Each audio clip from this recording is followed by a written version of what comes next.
Good morning, everyone. Welcome and thank you for joining us today in our webinar announcing Terraform 0.14. We are super excited for all the things that are going to be released and involved in this new version. And today we have some of the very best, I should say, of our Terraform team. We have our Technical Product Marketing Manager, Kyle Ruddy, and our Technical Product Manager, Petros, and they are going to lead us through some of the updates and some of the new workflows that are involved in Terraform 0.14. If you have any questions, we have a Q&A box going, so feel free to drop them in there as we go through this session, and we'll try to answer them to the best of our ability. And we'll also take some time at the end of this, at the end of the demo, I should say, just to go through some of the questions during this session as well. So without further ado, I will turn it over to Petros to begin. And again, thank you guys and have a wonderful session. All right. Hello, everybody. As Kitty said, my name is Petros, and I am the product manager of Terraform Open Source. So we're really excited to be announcing Terraform 0.14. But before we get there, before we get to the moment you're all here for, I wanted to cover a few odds and ends in the lead up to that. One of the things we released as part of a post 0.13 product line were network mirrors. So if you've been paying attention to sort of the broader strokes of what we're working on as a larger Terraform team and ecosystem, is that Terraform 0.13 launched with the HashiCorp Terraform Provider Registry. And what this means is that as of today, there are almost 500 community providers that can be installed automatically with Terraform init. And so what that begins to mean for some of our community, practitioners, developers, engineers, is an increased reliance on the registry or registry-like behavior. Now, what we've done with Terraform 0.13.2 and later is introduce the concept of network mirrors, which allows you as a small team or an organization with particularly bespoke provider installation needs to create a simple static mirror for providers you use. So if you look, just looking at the screen here, we use the Terraform CLI configuration to configure where Terraform is going to look for its network mirror. And then the network mirror itself can be as simple as an S3 bucket or a simple static web service that offers up the files Terraform needs to act as a network mirror. To sort of help you build a network mirror, we've added a feature, Terraform Providers Mirror, which allows you to select the platform for the providers you'd like to mirror, as well as the location on disk. And it will ostensibly set up all the files, the artifacts that Terraform needs in the location that you intend to use for the network mirror. And so we're really excited to kind of keep growing this additional feature set in and around the Terraform registry that help get providers into your hands more easily, especially when you have unique operating requirements. So just wanted to remind you that it's there, and I recommend looking at the documentation on it just to see how you can leverage it for your bespoke workflows. I think as we sort of tiptoe closer to Terraform 0.14, Terraform 0.14 is part of a set of releases that are going to come relatively quickly as we work our way towards Terraform 1.0. I get to finally say these things with an increasing level of confidence. And, part of our promises or future promises for Terraform 1.0 are about stability. And so one of the ways we're trying to sort of clarify what that means for you as a practitioner, a developer, or as a large organization is where you can expect changes to be made and where you can double down on Terraform, in particular in automation. And so one of the dividing lines that we're trying to kind of illustrate and talk about and communicate with our community is that the UI of Terraform, so the console and sort of its interactive use cases, are largely focused on human interaction. And so we'd like to reserve the ability to modify some of that to better meet the needs of our community, of our users, of our practitioners, where they arise. Conversely, I think it's really, really critical that when Terraform is running in automation, that it is as stable and predictable as possible. And so over the last couple of releases, major releases, you'll have seen an increasing number of interfaces exposed with -JSON. And it's there that we hope you, in your sort of CI automation and your scripting, will rely on Terraform to provide a more stable interface for the things you need to automate. Because for us, changing those interfaces has a much higher barrier to entry. And so we'll be a lot more careful and nuanced, both in terms of the communication and the changes we make for those places where you're relying on it. And then finally, one of the most exciting changes that launched alongside Terraform 0.14 was a change to our Terraform documentation.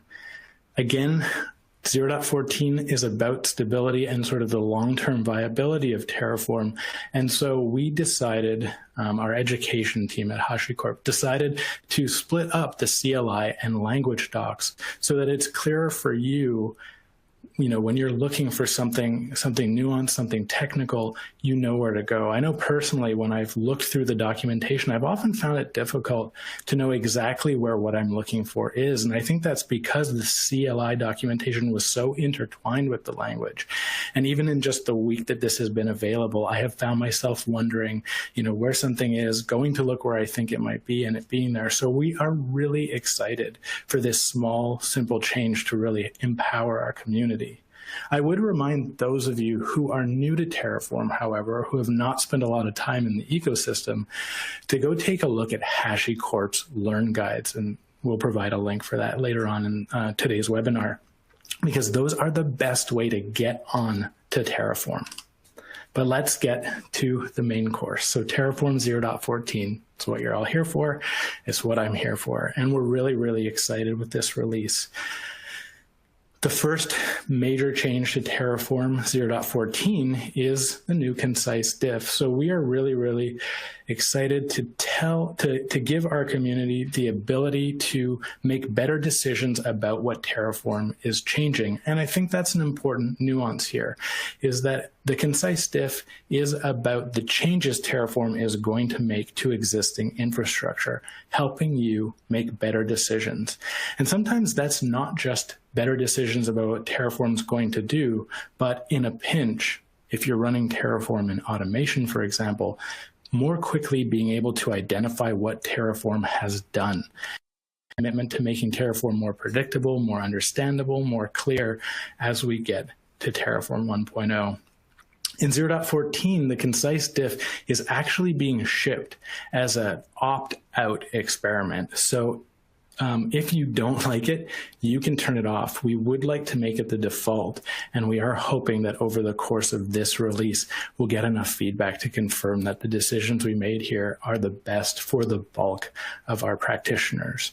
Again, kind of doubling down on that idea of automation, if you rely on Terraform's plan output for your automation, you can still avail yourself of the entire JSON plan. And so you can check out the documentation on how to use that if you are not doing it today. The other big change, and this is the first of many changes in this area, are with sensitive values, and in particular, sensitive input variables. It's really important for me to share. And so if you've seen Kyle and I talk about this in other venues, or you were at HashiConf Digital, it's important for me to share with you that sensitive input variables are not about organizations protecting variables or the values of those variables from operators or Terraform practitioners. They're really about empowering practitioners to prevent the egress of those variables outside of systems that fall under the controls you have in place for Terraform. So let me give you a concrete example. Let's say you egress Terraform's console output into some kind of logging system or VCS, so a version control system after the runs. This feature will help you redact those variable values from your Terraform plan. It's not entirely foolproof, and the goal here is really, again, giving Terraform under the hood the ability to weave sensitivity through the plan and helping you make decisions about what you're going to do with specific values. It's also important to highlight now, before we even get to the Q&A, that we are not yet redacting variables from or the values from state. State is still the most sensitive aspect in the Terraform world, and we expect it to be protected. So state show will still reveal those values to you. They just won't be spit out automatically by Terraform. There's an additional layer to this feature that we're shipping in 0.14 as an opt-in experiment. And I think this is another trend you're going to start to see as we mature Terraform, that we're going to start engaging in more dynamic experiments in Terraform for interactive feedback. But basically, today, if you were to use a resource like the one on screen here, an AWS DB instance, and you put in a value for the password attribute or argument, Terraform will redact that in the plan today, but it will only redact it in the place where it first appears. Starting with 0.14, we are bringing the optional input variable sensitivity behavior to the provider's marked sensitivity. And we're hoping that over the next release, we can kind of get providers, provider developers, module developers to double down on a behavior where stuff is sensitive or sanely sensitive on by default. And that will help more of our community protect these variables from their kind of random egress out into the ether. It will require some work, and there's another caveat here. If you want to try this experiment, and we hope you do, if you want to try this, that it is per module. And so it's not going to be used in production anytime soon, I mean, in the 0.14 lifecycle, but we are hoping to turn it on by default in the next version of Terraform. The other major feature coming to Terraform 0.14 is the provider dependency lock file. And what this is one more layer of protection when you are running Terraform at scale. You can pin provider versions today, but that pinning is not so discrete that you are absolutely guaranteed that Terraform and automation will use the same provider day in and day out. Now, if you're running at massive scale or even minor scale, tiny scale, but that scale is critical to you, you want those runs to be repeatable. And so what the lock file does is when you run Terraform init against a configuration, it will record the provider versions in use in that configuration and the hashes that allow Terraform to verify that provider. That lock file will be committed back to VCS alongside the rest of your configuration. And when you go to run Terraform, the lock file will ensure that Terraform downloads the exact same version until you as a team, you as a single Terraform user, you as a large organization are ready to upgrade that provider version. So when you are confident in the stability of your code base, of your infrastructure as code, you don't really need to worry that a small minor upgrade that may have a bug or a new feature that's not working like you intend will kind of cause trouble for your workflow.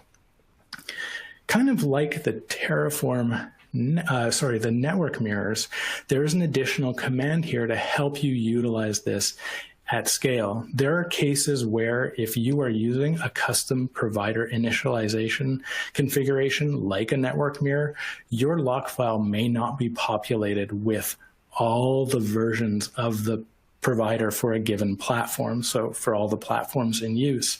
And if that platform differs from your workstation, you may want to add platforms to the lock file, and you can do that with the Terraform providers lock command, where you can manually populate a lock file for use in your automation.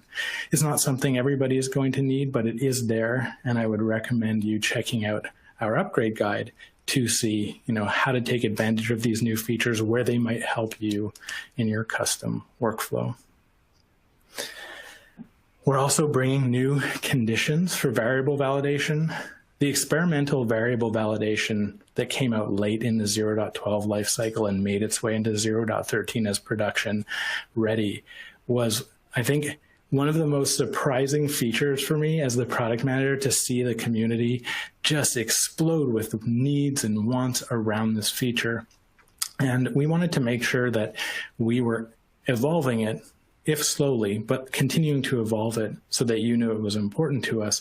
And two of the conditions we really were interested in were all true and any true, a way to verify that a set of given, an expression with many parts to it could be returned as all true, or any of those things returned as true. And we didn't get around to doing it, but Arthur Burkhardt did, submitted a PR to the Terraform repo, and with some work with the core team, got it included in 0.14. And we're really excited to kind of have done this in this way. I think it's pretty clear that contributing to Terraform can be really hard sometimes, but it's also really rewarding. We are also shipping ARM64 for Linux binaries with Terraform. So this is kind of getting to be old news. It just sort of leaked out in the 0.13 product cycle. 0.13.5, I believe, was the first official Linux ARM64 binary. We had intended to ship it with 0.14, but it made its way into our build pipeline and we just let it go. That means you can use Terraform on Amazon Graviton instances and Raspberry Pis, and I think, a number of computing platforms are heading towards ARM. So ARM64 for Linux today, and I know the questions are going to come with Apple M1 being a pretty hot topic. When are we going to get Darwin ARM64 binaries? And there's some work to be done with providers and Go itself. So, keep your ear to the ground if that's something interesting you. Probably the most exciting feature of 0.14 is kind of a surprise. And there are some more surprises to come in this area, but I want to bring you back for another webinar, so I won't let them all out today.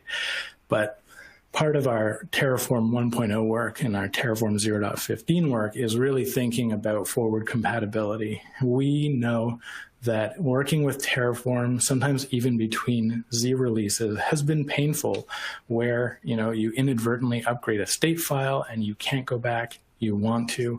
And so we're beginning to relax a lot of those requirements as we make our way to 1.0. And so 0.14, Terraform 0.14 is forward compatible with 0.15 and 1.0 in terms of the state file format. Now, you may already be thinking, why not beyond that? And the truth is that we don't have any reason either way, but we are confident making this guarantee today that we don't have any plans to change the state file format with, particular features that would require it before 1.0. And I think in the coming days, weeks, you'll start to see a few other changes that are going to help organizations of all sizes get to 1.0 more efficiently, because there are a number of blockers today for users who might still be in 0.12 and 0.13 land who don't yet have a plan to upgrade, where the pain of doing so is so high. And there's a lot of fear around it because of some of the choices we've made, that we'd like to begin to reduce that fear. And this is one of the biggest changes in that direction. So again, stay tuned. There'll be lots more information coming out about state file compatibility, remote state, and some backwards compatible features in the next couple of weeks and months. I think the other not the most exciting, superlatives like that get away from me sometimes, but there is no upgrade tool with Terraform 0.14, and that's pretty exciting because I know that the upgrade to 0.13 with the required provider syntax has been a little painful for some, despite the massive value it brings and the access to all those providers. And before that, 0.12, brought with it a lot of power, but at the cost of a fair amount of work for you and your teams and your organizations. And so 0.14 has no upgrade tool because one isn't needed. If you want to begin using 0.14, you can do so today with very little change, if any, to your workflow.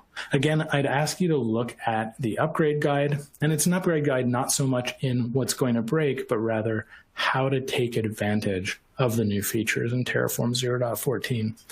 I do need to add one little caveat here, and it's one that is probably my own doing, since I have been sort of touting this no upgrade quite heavily in the last couple of weeks. And the reality is that you do have to be on Terraform 0.13 to get to 0.14 with no upgrade. We've seen a couple of practitioners and organizations try to jump from 0.12 to 0.14 without completing the upgrade to the required provider syntax and the changes that involves. And there be dragons there if you choose that route. So yeah, check out the upgrade guide. If you're on 0.13, the path to 14 is very, very easy. And I'm really excited actually to turn this over now to Kyle to show you some of what I've been talking about. So I am going to stop sharing my screen and hand it over to him. Thanks, everyone. Sweet, fantastic. Thank you very much for that, Petros. Let me start my screen share here. It'll take just a second to kick in. Let me know as soon as you see a Visual Studio Code environment.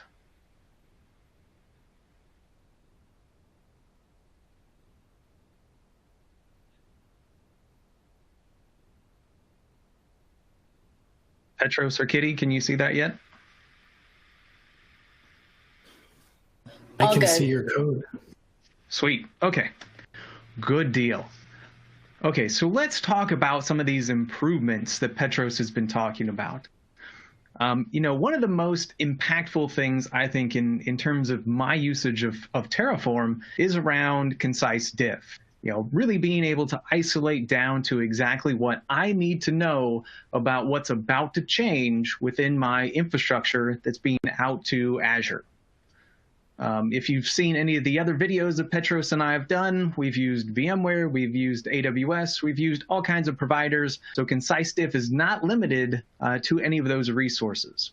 So here's our configuration here. We've a couple of things that I want to call out here. We're using a remote backend, so we're sending our state file off to Terraform Cloud in my free account that I have out there to maintain state files. We are pinning our Azure RM provider to be version 2.35. That'll be important when we get to the lock file. And then down here towards the bottom, we have the actual virtual machine configuration itself. Now, what we have here is an instance where I've deployed this virtual machine, but it only has one network NIC configured for it. So I need to configure one more NIC. So let me just really quickly add that into my Terraform code here. And this one happens to just be VM backup. We can see some IntelliSense working through our Terraform extension. Big shout out to the folks that have been working on that. So we've now saved our code. Let's jump over to our terminal session here. Let me show you first and foremost that we are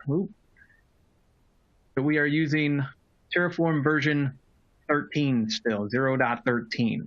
We have a nice little visual here telling us that our Terraform is out of date, but nonetheless, let's move on with our demo here. So we're going to do a Terraform plan just to see what's going to happen, what the impact is for that update to the NIC for our virtual machine. So we're going to do a quick refresh against some of those resources that have already been provisioned out in Azure. And then we see this list of things that comprise our virtual machine resource. You see that we have one thing that we need to change, and then we have a lot of information. A lot of information just to get to this one point right here where it's saying that our network interface IDs we have a resource that's being added. Okay, so let's take a look how this now appears in our Terraform 0.14 release. So let me show you first here that we are using 0.14 on the right side of our terminal screen here. Let me jump over to where this repository is. And we're going to need to do a Terraform init, refresh, let it know that we're changing up our versions of Terraform here. And let me clear that out again, and then we can do our Terraform plan. Now we're going to be able to see side by side what the two differences are between 0.13 and 0.14. So again, we see that refresh of our resources, and then we get down here to our resource. So we can see that we have our Azure RM virtual machine that's being updated. We can see that our network interface IDs are changing right there.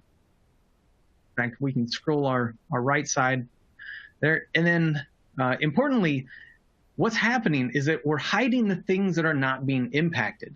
So we can see that we have 16 different attributes that have been hidden because they're not changing. There are a couple different blocks that are being hidden because also those are not changing. Those are unimportant to the way that we are processing our configuration, as it were. Now, as Petros mentioned earlier, if this is not the desired impact that you want to see from your Terraform binary, you can disable this and turn it off. So keep that in mind. All right, let me close out our 0.13 and just focus on 0.14. The next thing that we kind of want to look at here is our sensitive variables. So switching back to our configuration here, we're going to jump to a different branch of this repository, or maybe not. Let me discard that change real quick. Sorry about that. All right, so here we're on our sensitive variables branch that I have updated a couple different pieces of our variables to reflect that we would like them to be sensitive in nature. So here we have our storage type has been updated to be sensitive. We don't want that output being shown to our output screen. And the same thing for our admin username. We want to take that and make sure that it's hidden so that it can't be logged by any of our logging programs. It can't be sent off to anything that people who might not have access to it should not continue to not have access to it. All right, so if we go back to our configuration here, we'll do another Terraform plan. Then this time we should see a couple updates to not only our network interface IDs, but as well to those sensitive values. So here we have our storage account type. That was one of our variables that we made a sensitive variable. So it hides that output from being displayed to our local session here. We have done the exact same thing for our admin username as well. So both of those are going to be hidden. Those aren't going to be output. But I will throw out the caveat that they will still be maintained in the state file.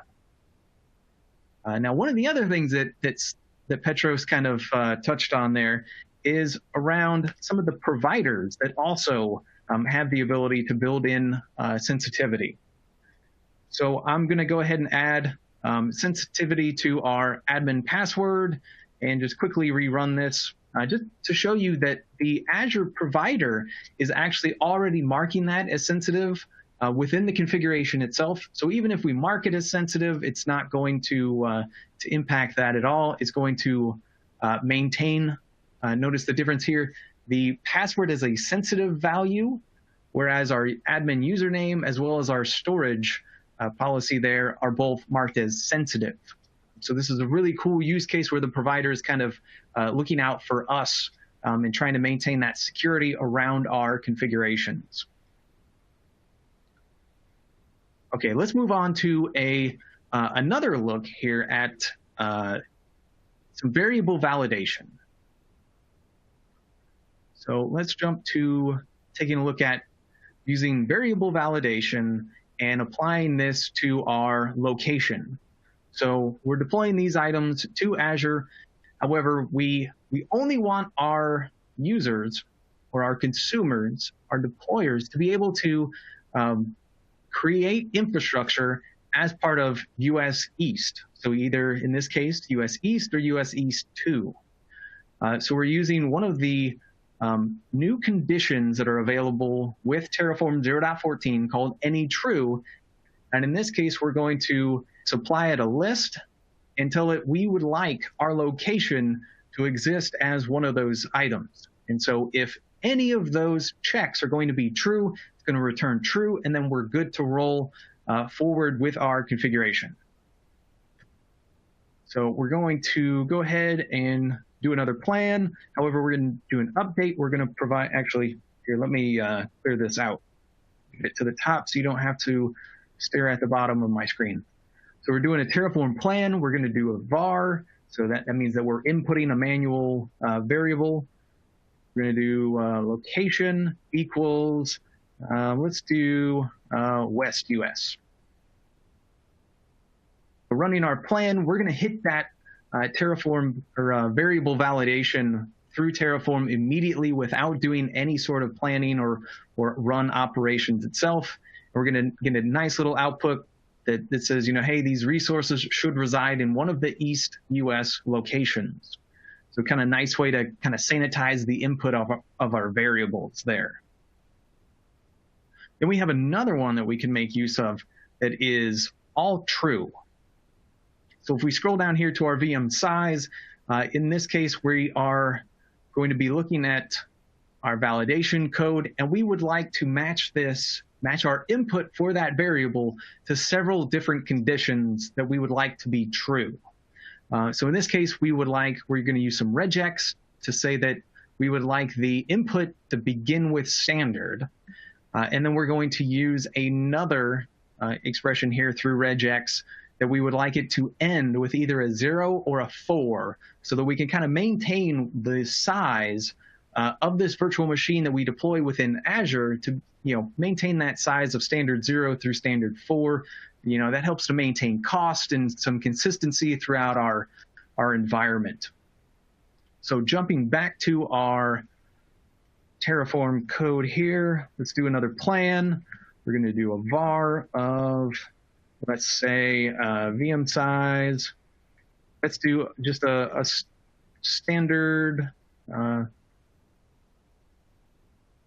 A7.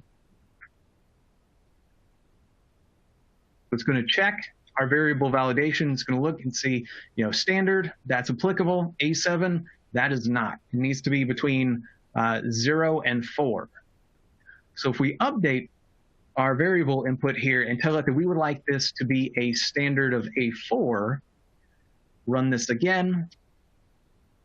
And while this is running, none of this is dependent upon the Azure provider. This is going to work across the board.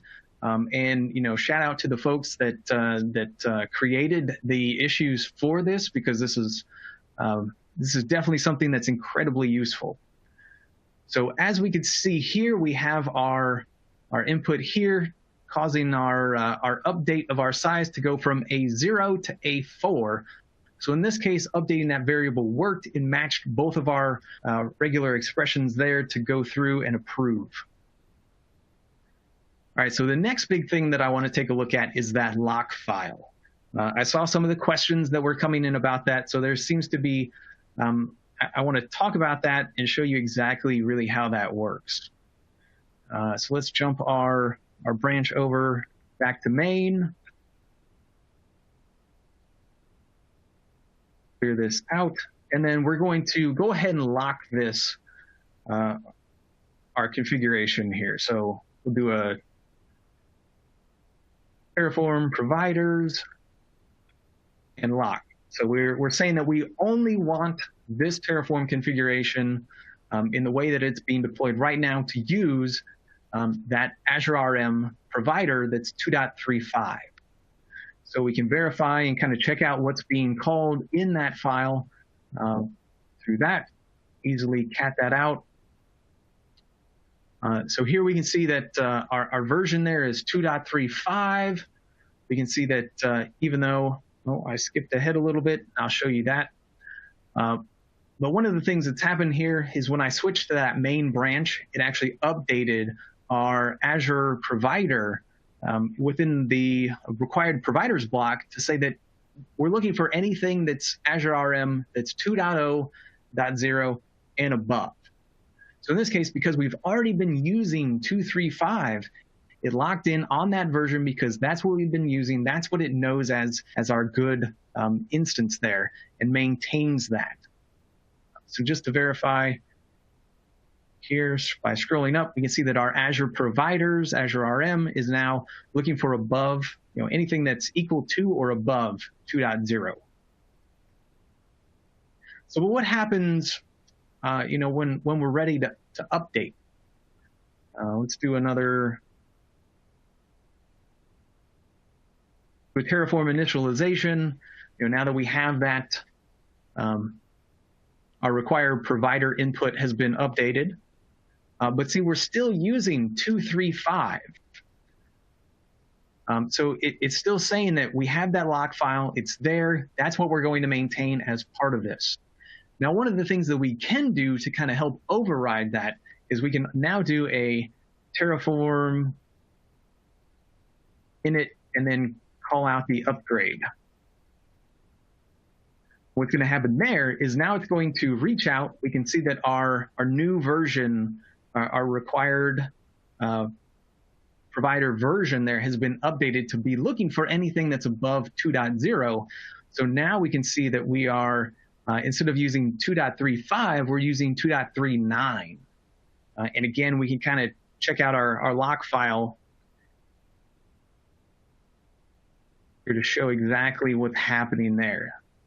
Now that our constraint is still being anything that's above 2.0, however, our version is going to be pinned to that 2.39, so that even if Azure releases a new version of this provider, it's not going to surprise us. So really cool functionality that's available there.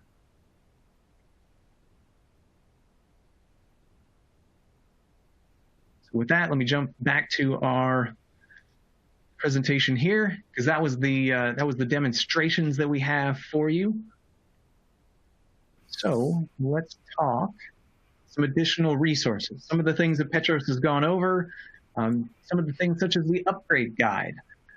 This is going to be really important because even though there's no breaking changes, there's no real updates as far as that, but there are new features that are available as part of the upgrade guide.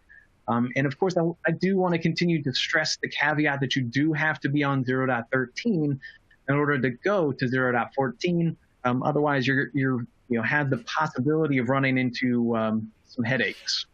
We've also done a lot of work around the Learn guides.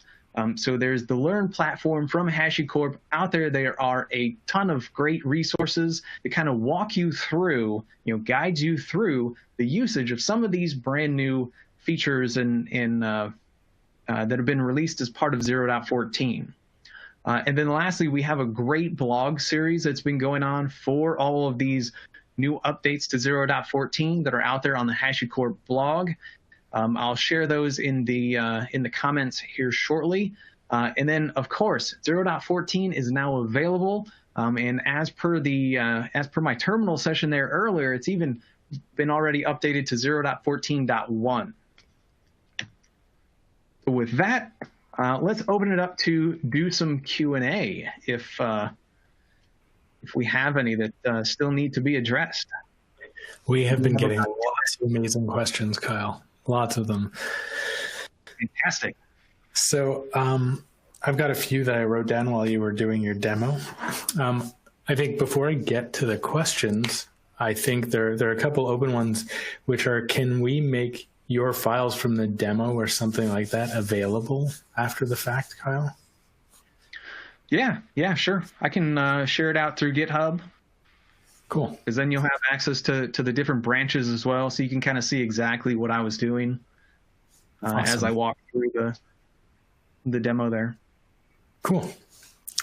All right, so we got one from Hugh saying, if you expressly make an output from a sensitive value, will it still be obscured? And so this is one of those cases where I wish the Q&A was interactive so I could ask some qualifying questions. But I think what's being asked here is, if you have a sensitive input variable that you pass to an output in the root module, the place where you would expect Terraform to spit out some values to the console at the end of a plan or apply.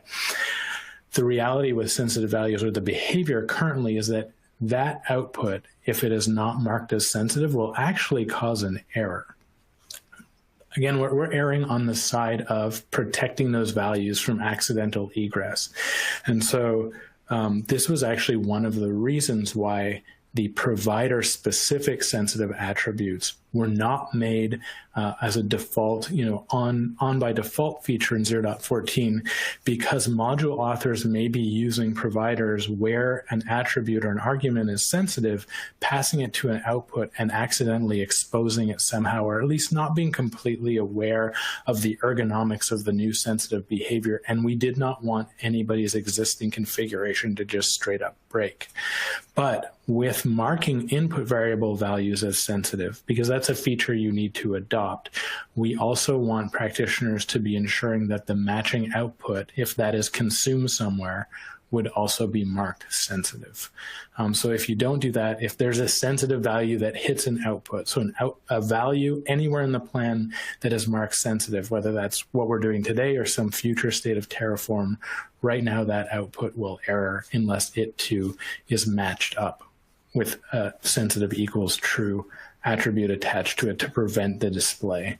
I think that this is a really good question about what are the ergonomics of Terraform here. And the truth is that this first foray into sensitive values, and I have a number of questions here that I'll answer as a follow-on to this, really is the result of us discovering that a lot of what users want in cases is pretty bespoke. And so when we make a decision about what we're going to do here, there is a moment, and that is the 0.14 product, release cycle, where we will be evaluating this behavior for further optimization and changes, because the ergonomics are not always perfectly clear, and sometimes it takes a lot of soak time before we're confident about a particular behavior. So some follow-on questions from that, and I don't have the names of everybody who are contributing these because I was writing them quickly, was encrypting the state file wholesale, something we hear a lot. And I think there's a sort of similar but perhaps orthogonal question, which is tokenization of values. And so we're definitely considering both of those things, but we haven't been able to come to a consensus on, what the expression of those was, although it seems very simple that Terraform should just give it a password and protect it. But there is a lot of complexity in how that gets automated, what you do with it, where we have our focus firmly on getting Terraform to 1.0 and then coming back to these. So the near-term answer is sadly no. It's not on our roadmap right now to encrypt the state file wholesale. We definitely understand the value that it would bring, but there are a lot of tools that can help do that today. And so keep screaming at us. I swear that it is not screaming into the void. All right, I said there were some surprises related to state file compatibility. And there was a question there about the brittleness of Terraform state file and its sort of the lack of clarity on its compatibility between, point releases and then major versions, even though today those major versions are 0. something. Starting this week, there will be a set of releases made. Actually, let me get to the question first. Will it be possible to reference remote state from Terraform 0.11? And the answer is, I think the question was asking forward remote state. And I think the answer is no. So let me clarify for everyone out there. Terraform today is sort of backward compatible with remote state, but not forward compatible with remote state. 0.14, as I've mentioned, that the state file compatibility is both local and remote. So there's nothing to do there. Whether the local state is being used or a remote state data source, it's forward compatible to 1.0. The surprise that I was hoping to kind of keep under wraps, but I'm just going to share it, is that tomorrow we'll be releasing a new 0.13 release and very, very exceptionally, a new 0.12 release, both of which will have remote state forward compatibility all the way to 1.0. And so while we are not giving it the same sort of local state compatibility because we have changed the state file a little bit between those two versions in 0.14, 15, and 1.0, those versions will be able to connect to remote workspaces if you're using Terraform Cloud or, remote state stored in some kind of bucket or cloud object storage, blob storage, whatever you're using. And be able to allow you to upgrade collections of your Terraform code without having to do it all at once. So hopefully that is really exciting. It's really exciting to us to bring these small features, all of which have come out of our 0.15 development, back into more of Terraform to help make getting to 1.0 easy for you. Kyle, did you have any questions you saw that you wanted to answer? Unfortunately, I cannot see the questions at the moment with my screen shared. So I'll keep going then. I've got time, so if you don't mind. So we have a question here about, can you have multiple validation blocks given one variable definition? And the answer is yes. While the conditional variable validation is limited to the scope of the given variable, you can give it multiple conditions. So multiple assertions that you would like to validate it against. No problem whatsoever. Matt asked, can we get a better string contains function? So I think Matt's asking, can we have a easy drop in, does this string contain, some other string or some value instead of having to use regex? And that's a pretty good feature request. I wouldn't be surprised if it wasn't already on our backlog. And if anyone out there is interested in helping us build it, I think we'd certainly take a PR for something like that. I am looking at my list here. Oh, Sam asked us if the possibility exists that the state file will contain private keys, some sensitive values. And I think the answer, if I was unclear before, is yes. If you're using something like a TLS provider that you might use to generate a certificate or some sort of encrypted string of some sort, that will be in your state file, and your state file becomes a very valuable asset that you do have to go to lengths to protect. Some of the providers are generating very, very sensitive data, and short of egressing that into some other system like Vault, which we can't yet do today, but I imagine there's some future where that is the case. You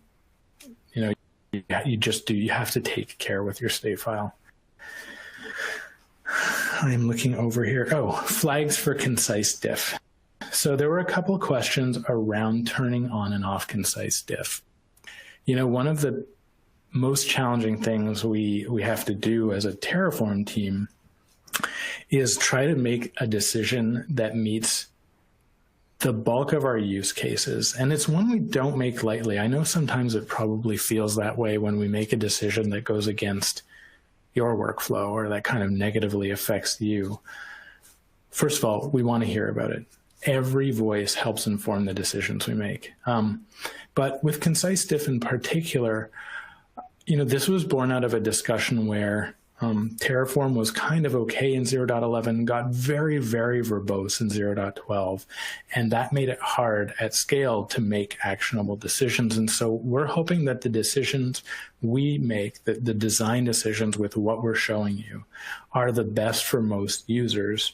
And again, if you need the entire plan, short of some defect in concise diff, which isn't showing you something that's changing, our hope is that, again, the converting the plan to a JSON output is beneficial for those users that need something more complete, but we really don't want to add to the surface area of Terraform where we're turning on and turning off the UI diff.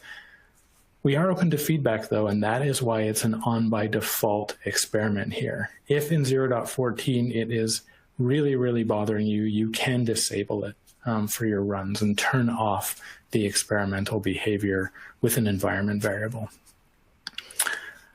I am looking through some other questions here. Oh, here's a good one. Where does the provider version log file persist? Now, Kyle, you may have demoed this, but it is a new feature, so I'm just going to reiterate where it sits. It will sit in the root, and so alongside the files in Terraform's root module as a terraform.lock.hcl file.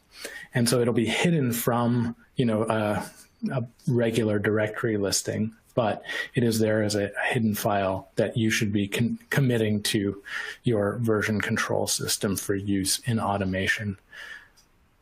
And yeah, I think there are a ton of other questions that I think we are not going to be able to get to completely, in part because no one wants to watch me look through the questions and try to answer them. There are two things I am going to commit to do. The first is I'm going to get a copy of these questions and I am going to begin answering them on Twitter. So, if you have a question here that you desperately want an answer to, please ask it to me. I'm in our community forums. I know Kyle and I are both on Twitter. We're really accessible and we are not trying to shirk your hard questions in any way, shape, or form. The other thing that is happening for those of you who are around who want a little more kind of concerted question and answer time is that myself and a Terraform core engineer will be joining our developer advocates on Thursday live on YouTube to ask, to talk more about 0.14, talk a little bit more about some of the nuances and the intricacies. So yeah, join us there if we didn't get to you today and you've got a burning one. So that's what I've got.